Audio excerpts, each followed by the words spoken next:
Temos uma holandesa, quer dizer, uma brasileira que está holandesa nesse momento. Tudo bem, Paula? Como é que você está? Olá, tudo bem? Tudo certo. A Paula, a confusão é a seguinte, no meio dessa pandemia, ela está na Holanda. Mas quando a pandemia começou, você não estava na Holanda não, né, Paula? A minha história com o Guilherme coincide mesmo com a pandemia, em março de 2020, quando teve aquele isolamento social. Eu me rendi, minhas amigas me convenceram, eu entrei naquele aplicativo de encontros que era onde todo mundo estava. Perfeito. E aí, logo comecei a conversar com o Guilherme. Ele também era de Belo Horizonte, estava na mesma cidade. Começamos a conversar. Conversa vai, conversa vem, é coisa natural. Ele me chamou para sair em Belo Horizonte, na cidade, para tomar um sorvete e tal. E aí eu aceitava, mas quando dava o momento de ir, eu amarelava, porque com essa coisa de pandemia, eu falei, não, Não, depois eu vou você querer recobrava a beijar. consciência, na verdade. Como é que eu vou sair, aglomerar, trocar fluidos com uma pessoa que a gente ainda não tem nem o conhecimento de que vírus é esse, né? Exatamente, estava bem no começo, quer dizer, pior o desconhecimento do que agora. Então chegou num ponto que ele falou, Paulo, então vamos fazer o seguinte, a gente faz um encontro virtual. A gente está na mesma cidade, mas a gente fica se falando e cada um com uma taça de vinho na mão, a gente brindava, cozinhava cada um na sua casa, e apesar de estar na mesma cidade, a gente ficava só nas chamadas de O vídeo. bom de cada um na sua casa cozinhando é que você pode não saber cozinhar e funciona maravilhosamente bem, né? Você fala, tô fazendo aqui um nervider de croquete. Aí você só quebra o ovo, joga a carne, mistura e finge que tá. Agora eu vou deixar marinando, meu lindo, só daqui 3 horas que eu como. Ajuda muito isso. Foi mais ou menos isso que aconteceu. Mas aí o Guilherme, que é engenheiro civil, depois de muito tempo, meses mesmo a gente conversando, ele foi convidado para trabalhar na Holanda. Então ele veio e a gente continuou conversando por chamada de vídeo, mesmo esquema, ele me mostrando a cidade. E então começou a dar muito certo, a gente pegou muita intimidade. Eu falei, eu acho que agora eu tenho coragem que a gente se encontre, né? Só que aí tinha um pequeno, grande problema que era a empresa dele já não apoiava mais ele voltar para o Brasil, né? Tinha medo. E eu tava no Brasil, os voos estavam banidos para Holanda, então a gente não tinha como ver um ao outro. Então, o Guilherme pesquisou muito e acabou descobrindo que havia uma exceção, que era para quem tinha um relacionamento sério com uma pessoa que estava legalmente na Holanda, poderia vir para cá.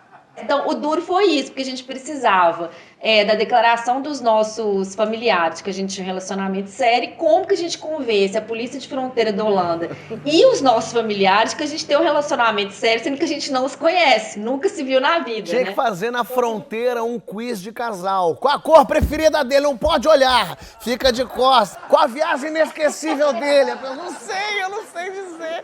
Meu irmão estava preocupado com o tráfico de pessoas, falando comigo que você tinha pirado, né? Quem era esse Guilherme? Quem era essa pessoa, né? Nunca viu na vida.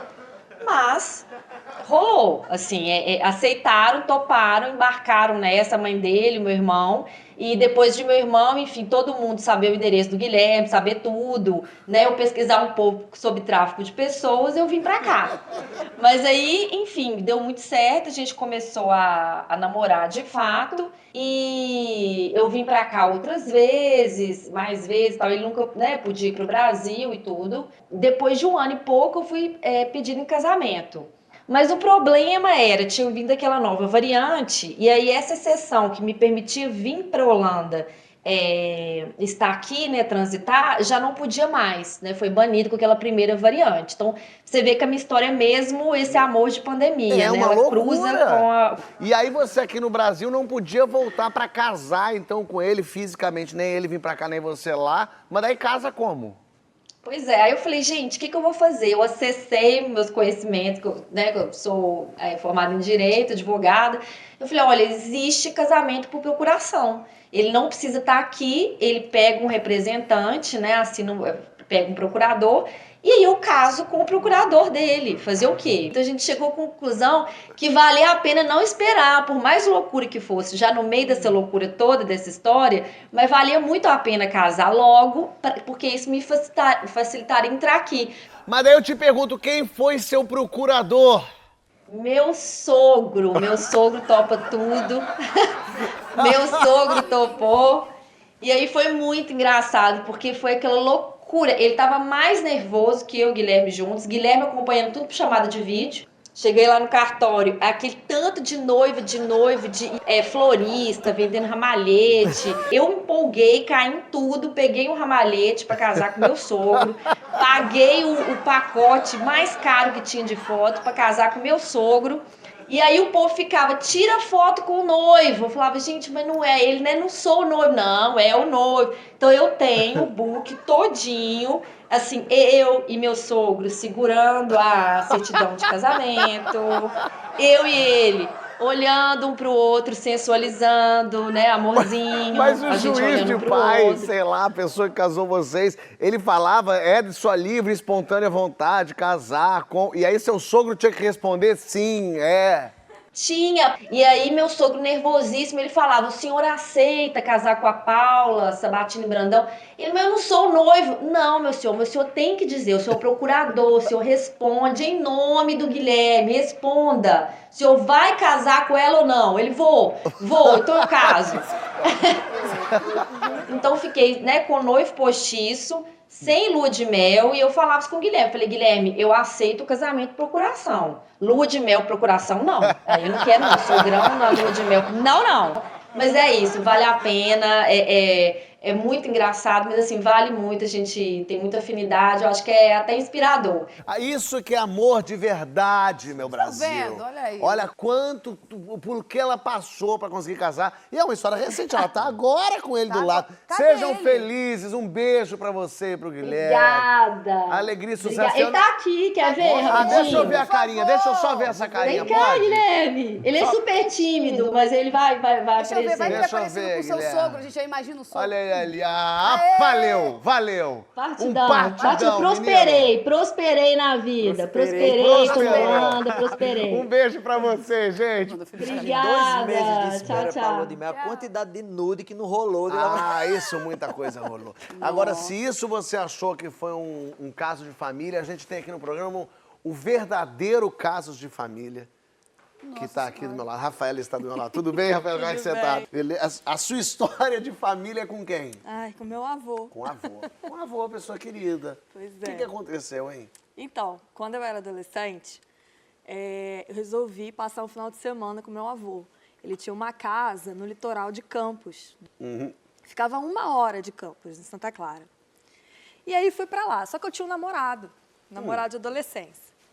Aí eu ia ficar um período, meu namorado falou assim, eu quero ir para conhecer, porque minha família toda ia para lá nas férias, todo mundo falava muito bem.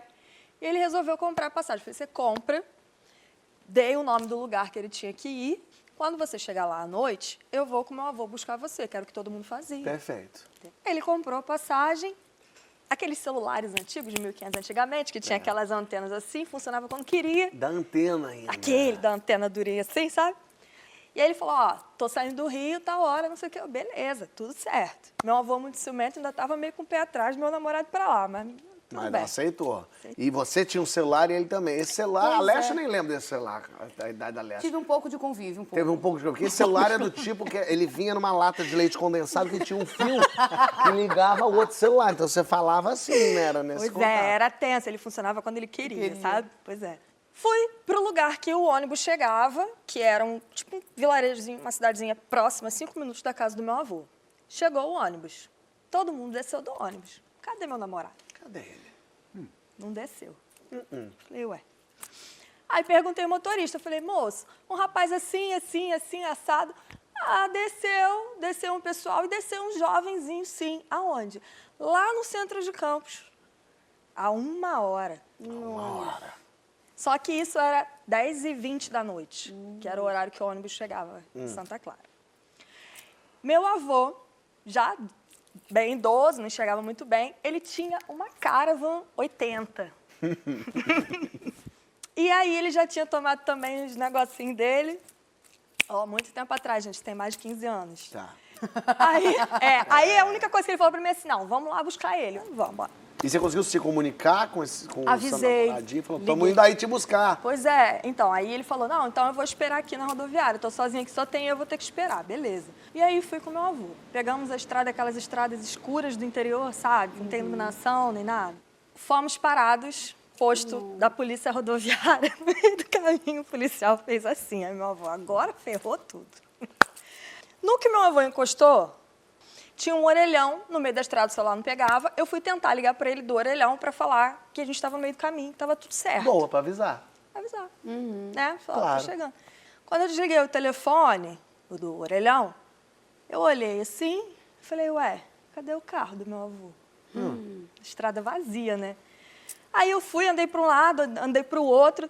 Aí o policial veio, olhou para mim e falou assim, você estava com aquele senhor? Eu falei, tava. Aí ele, falei, cadê meu avô? Aí ele, foi embora. Eu falei, como assim meu avô foi embora? Não, eu liberei ele. Seu avô foi embora E de você sem ficou pra trás. E ele deixou lá no posto da esqueceu polícia. você? É. E aí esqueceu lá. Não, aí o policial falou assim, né? Bom, ele vai voltar. Você voltou? Não. Eu vou. Foi. Ele foi-se embora. E eu fiquei lá no posto. Em direção ao teu namorado. Aí ele foi pegar o teu namorado sozinho. Então, Ele não sentiu falta não mesmo. sentiu falta de mim. Ah, Aí o que aconteceu? O policial, quando viu que ele não ia voltar, e eu tinha ficado nervosa, eu fiquei preocupada. E aí o policial falou assim, não, entra aqui na viatura. Vamos lá na estrada. Foi a caça do teu avô. Foi, Vamos mas atrás andou, dele. hein?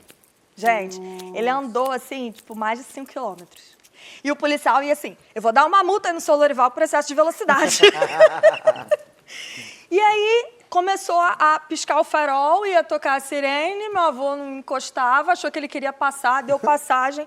Aí o policial cortou ele assim, parou o carro. Aí eu saí de dentro do carro. Quando eu saí de dentro do carro, que eu fui até meu avô, sabe o que ele fez? Ele brigou comigo. Por quê? Porque ele perguntou o que eu tinha feito de errado, que eu estava dentro do carro da polícia. Meu Deus do céu. Eu não fiz nada, o senhor me esqueceu no posto. Ele, ué, pra mim você estava dormindo aqui no banco de trás e eu tô aqui conversando com você. Ah, ele foi, inclusive, batendo papo Batendo contigo. papo comigo, achando que eu estava sentada no banco de trás do carro e eu lá no posto da polícia. E o policial, o senhor tem certeza que o senhor tem condições de conduzir um veículo até o centro de Campos com a sua neta, que é menor de idade, porque eu tinha 17 anos? Não, eu tô bem, foi uma pura distração. Aí fomos até Campos. Chegamos lá, encontrei meu namorado. Entrou no carro, volta mais 1 hora de viagem. No retorno, policial de novo. Para ele, mas é perseguição, vai. Aí o policial parou assim, meu avô, não acredito, esse cara de novo. Aí abriu o vidro assim, aí ele, tudo bem, seu Lorival? Tudo bem. Não, só queria saber se o seu neto tá aí dentro. Mas eu amei isso. O avô deixou, achou que ela tava, mas eu entendo um pouco. Porque minha avó gosta de falar. Ih, minha avó fala legal. E ela fala, ela vai falando e você, ela não espera a tua confirmação, não. Ela vai falando e você vai ouvindo. Saiu você, chegou Lecha, ela continua do ponto onde ela estava com você. E aí você que É você que lute. acompanha, meu Você que amigo. lute pra Eu entrar no você que pra lute. entender, né? pra fazer a tradução. Exato. Pois é, e eu virei a piada da família, gente. E aí, anos depois, eu já dirigindo com o meu carro e tudo, aí virou piada, porque toda vez que ele vinha, que ele entrava no banco de trás, eu olhava e falava assim, só pra conferir se o senhor tá aí, então vai ser a minha vingança, né? Vingança, vingança, que maravilha. Adorei o esquecimento do vô.